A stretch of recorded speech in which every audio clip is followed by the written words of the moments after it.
मैं हूं DK Sinha. Nifty IT sector का इंडेक्स अपने पीक से लगभग 41% करेक्ट हो चुका है, लेकिन अगर आज के मार्केट की बात करें तो पूरे भारतीय बाजार में गिरावट देखी गई, लेकिन निफ्टी आईटी 2.66% ऊपर क्लोज हुआ। अब सवाल यह है कि अगर आईटी सेक्टर में रिकवरी आती है तो उसका लीडर कौन होगा? क्या इन्फोसिस होगा और या फिर टीसीएस होगा या फिर कोई और स्टॉक लीडरशिप पोजीशन में आएगा? क्या आप जानते हैं कि प्रॉब्लम क्या है? मेजॉरिटी ऑफ इन्वेस्टर्स और ट्रेडर्स में वो सिर्फ बड़े नाम के पीछे में भागते हैं बिना रिलेटिव स्ट्रेंथ को चेक किए हुए। लेकिन मार्केट बार बार हमें क्या सिखाता है? यह सिखाता है कि हर लार्ज कैप स्टॉक लीडर नहीं बनता है, और मैंने दो ऐसे आईटी सेक्टर के स्टॉक्स को आइडेंटिफाई किया है जो इस वक्त पे निफ्टी आईटी के कंपैरिजन में अलग बिहेवियर दिखा रहे हैं। क्या आप गेस कर सकते हैं उन स्टॉक्स का नाम? तो चलिए स्ट्रेट वे चार्ट पर चलते हैं और टेक्निकल एनालिसिस करते हैं, प्राइस एक्शन को समझते हैं, मोमेंटम को देखते हैं।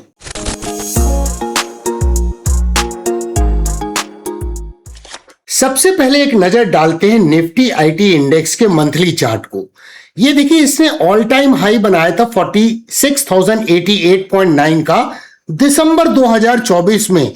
तब से इस सेक्टर ने कोई रिटर्न ही नहीं दिया है। यहां पे गिरावट आई, पुल बैक हुआ, फिर ये फॉल देखा गया, लेकिन अभी कुछ एनकरेजिंग फॉर्मेशन बन रहे हैं। ये देखिए, मल्टीपल सपोर्ट है, उसके पहले ये एरिया रेजिस्टेंस था, और यहीं से पिछले महीने की कैंडल को देखें तो बुलिश पिन बार का फॉर्मेशन हुआ है। और वैसे तो करंट मंथ जून का महीना तो आज ही स्टार्ट हुआ है, तो लेकिन फॉलो थ्रू जरूर देखा जा रहा है। अब अगर डेली प्राइस चार्ट में हम इसके ट्रेंड एनालिसिस करें तो अभी भी ये मार्कडाउन फेज में है। Market structure is lower highs and lower lows kind of structure.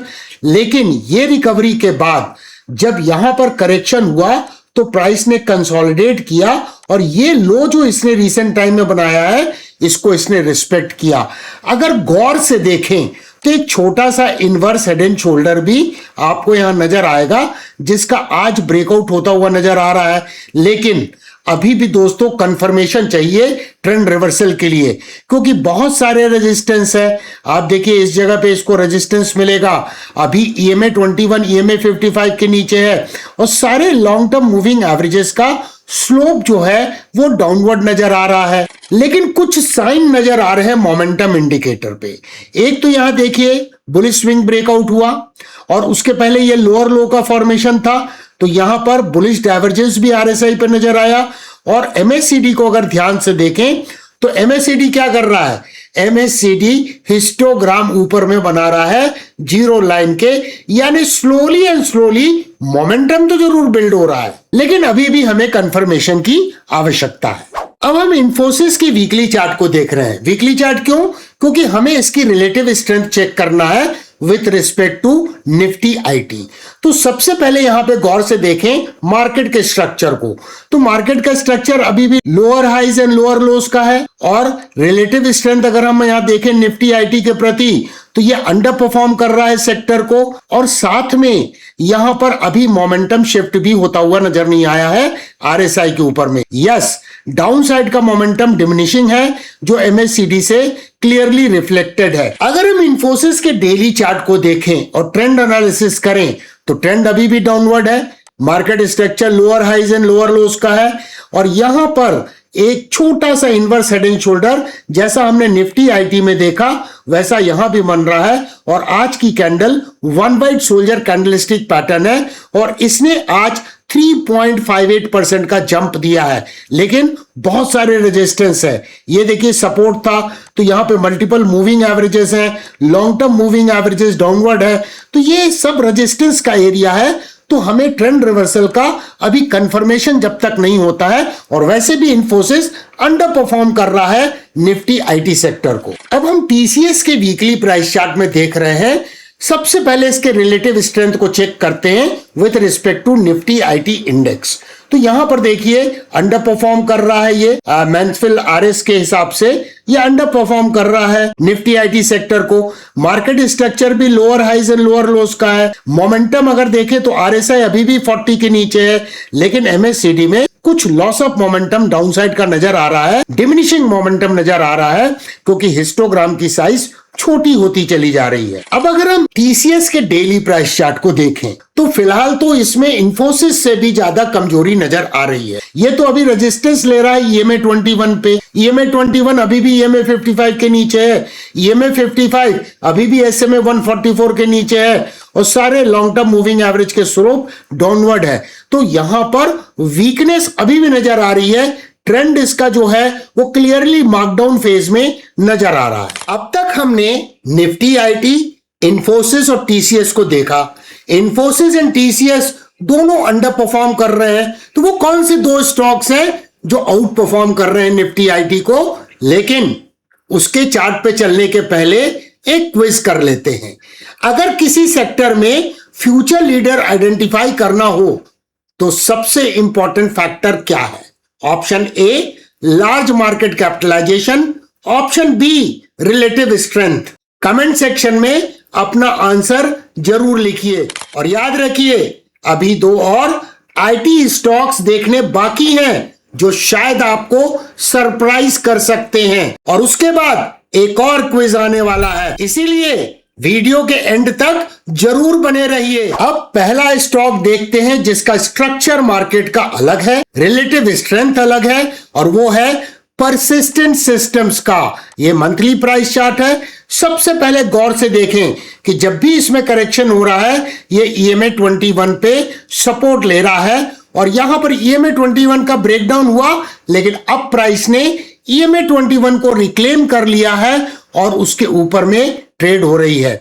साथ में देखिए ये पहले रेजिस्टेंस था, यहां पे इसने सपोर्ट लिया, यहां पे सपोर्ट लिया, तो मल्टीपल टच पॉइंट्स हैं जहां से ये बाउंस बैक हो रहा है। साथ में प्रायर इंपल्सिव वेव की अगर रिट्रेसमेंट एनालिसिस करें तो ये बाउंस बैक सिग्निफिकेंट है, क्योंकि ये हो रहा है 38.2% रिट्रेसमेंट लेवल से, जो कि एक डेरिवेटिव है गोल्डन रेशियो का। साथ में एमएसीडी को देखिए, डिमिनिशिंग मोमेंटम डाउनसाइड का नजर आ रहा है। अगर आ रहा है तो कमेंट करके देखिए अगर आप समझ पा रहे हैं तो। जब हम इसे वीकली प्राइस चार्ट में देखते हैं तो यहां देखिए मल्टीपल बॉटम का फॉर्मेशन है, और यहां पे क्या कॉन्फ्लुएंस है? एसएमए 144 पर ये सपोर्ट ले रहा है, और मल्टीपल बॉटम का अपेक्स है जो इस लेवल पे आ रहा है, जिसके पास प्राइस पहुंच रही है। अब देखना है कि इसका ब्रेकआउट होता है या यहां पर प्राइस कोई स्ट्रगल करती है। अगर हम आरएसआई में देखें तो यहां पे बुलिश स्विंग ब्रेकआउट हो गया है। साथ में एमएससीडी में वाओ, यहां पे तो हिस्टोग्राम जीरो लाइन के ऊपर बन रहे हैं और बुलिश क्रॉसओवर भी हो चुका है। साथ में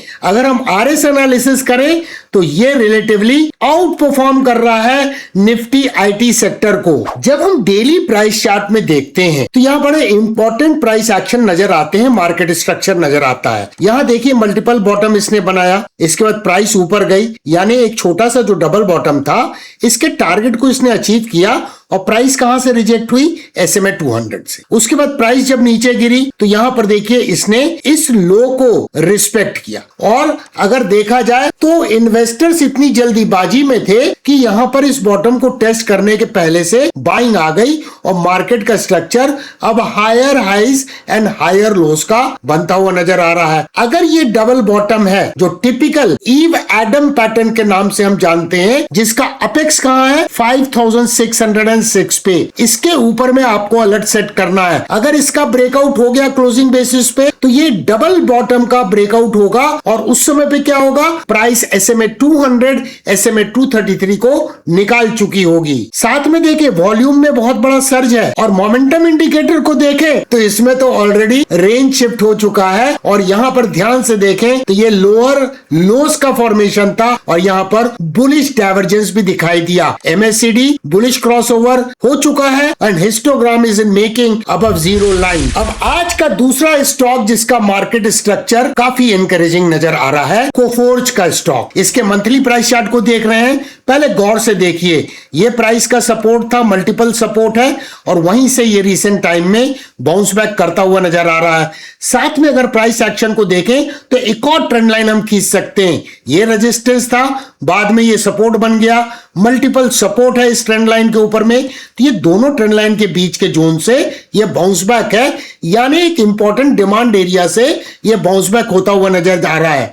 इसमें एक और ऑब्जर्वेशन आप कर सकते हैं, वो क्या है कि जब भी इसमें करेक्शन हो रहा है तो EMA 21 एंड EMA 55 का जोन एक डिमांड जोन के रूप में, डायनेमिक डिमांड जोन के रूप में एक्ट कर रहा है। यहां पर देखिए, और उसी जगह से ये बाउंस बैक होता हुआ नजर आ रहा है। अब प्राइस ने ऑलरेडी EMA 55 एंड EMA 21 को करीब करीब रिक्लेम करती हुई नजर आ रही है। वॉल्यूम में आप देखें तो वॉल्यूम एवरेज वॉल्यूम से बढ़ता हुआ नजर आ रहा है। अगर आप मोमेंटम इंडिकेटर को देखें तो यहां पे RSI ने 40 पे सपोर्ट लिया है, और डिमिनिशिंग मोमेंटम क्लियरली MACD में हम देख सकते हैं। जब हम इसके वीकली प्राइस चार्ट को देखते हैं कोफोर्ज को, तो मार्केट स्ट्रक्चर क्या हो गया, higher highs and higher lows का मार्केट स्ट्रक्चर है।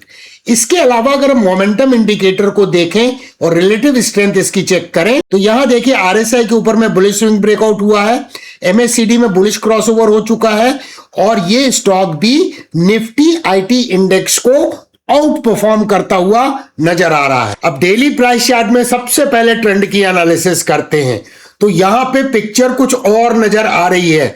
ये देखिए डाउन ट्रेंडिंग मूव में था, यहां लोअर लो बनाने की प्रक्रिया समाप्त हुई, मार्केट का structure higher highs and higher lows का बन गया, और सबसे इंपॉर्टेंट EMA 21 ने EMA 55 को क्रॉसओवर कर लिया है। यानी सबसे पहले तो शॉर्ट टर्म ट्रेंड बुलिश होंगे, वो हो चुके हैं। अब देखना है intermediate trend and long term trend कब बुलिश होते हैं। लेकिन नेवरदलेस यहां पे मार्केट स्ट्रक्चर बुलिश टेरिटरी में नजर आ रहा है। अगर मोमेंटम इंडिकेटर को देखें तो RSI में रेंज शिफ्ट हो चुका है, और MACD ऑलरेडी बुलिश क्रॉसओवर करके histogram is under formation above zero line. और सबसे इंपॉर्टेंट, ये हायर लोज का स्ट्रक्चर तब बनता है जब बुल्स कंट्रोल में आ जाते हैं। तो दोस्तों, मार्केट में भी स्कूल जैसा ही कुछ सिस्टम होता है।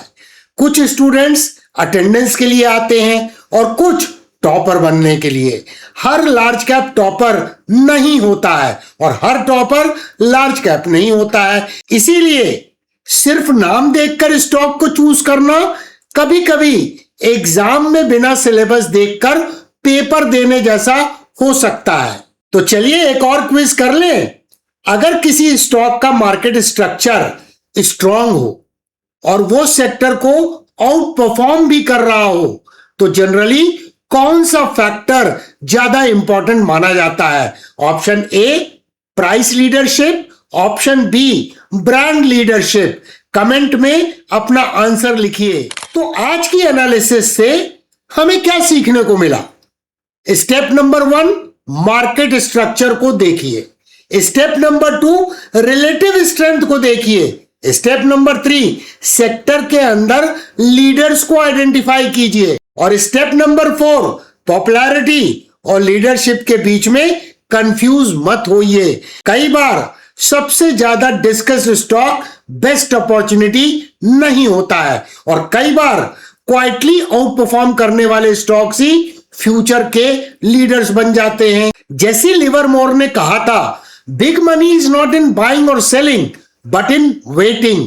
यही सिर्फ स्टॉक आइडेंटिफाई करना ही इंपॉर्टेंट नहीं होता है, पेशेंस भी उतना ही इंपॉर्टेंट है। अब आपके लिए एक बहुत सिंपल सा होमवर्क।